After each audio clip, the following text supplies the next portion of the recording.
I own a BMW M325i, and although it's a really nice car, the only issue I have is it doesn't sound aggressive enough. After doing my research, mainly through TikTok videos, I've found out there's a couple things I can do to improve the sound. Number one, the cheapest option is to get a cold air intake.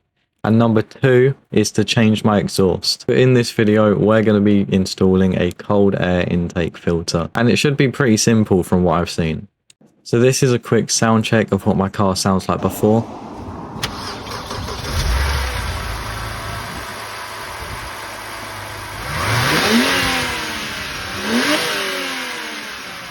I mean, it's alright, like... As you can see, it doesn't sound too bad, but we need that to be better. So unbolting all of these, just getting everything off. And then we've got this weird orange cone, which we obviously don't want. It's hideous. So to start off with, I was just trying to see if I could get this little like pipe type thing to fit. And I did manage to get it to fit. Everything was going really smoothly. I thought this is going to be the easiest thing I've done in my life. No issues whatsoever. But as you're going to see in just a second, I didn't realize, but the universal Amazon filter that I've bought doesn't actually have the bit to connect the sensor.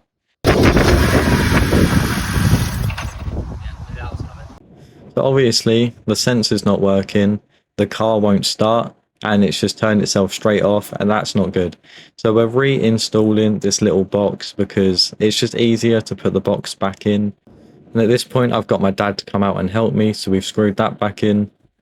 And now we've just got to put the sensor back onto its little clip and tighten up the little tube behind there. And then my dad is making some kind of like makeshift connection so we can install the cold air intake filter to our stock kind of like cold air box. I don't really know what I'd call it, but I'm going to call it the cold air box. You can see completely botched job. We're just making it so it'll fit because the actual connection on the filter was too big and it wouldn't go in properly. So we needed it to be smaller so we could get it on. So then luckily we got everything to fit. It should hold in. We've used the clip things. I'm not too sure what they're called, but like the little circle clips that you tighten. It's all very tight and held in. So I imagine it will be all right. My dad said it will be all right.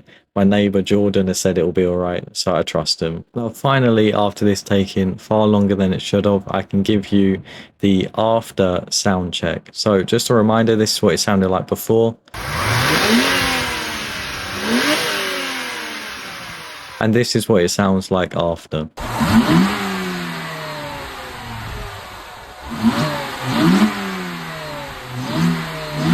I've also taken the car for a little drive since doing this, and I can say it's not a huge difference, but it definitely sounds a bit more aggressive and the engine has a bit of a deeper tone to it.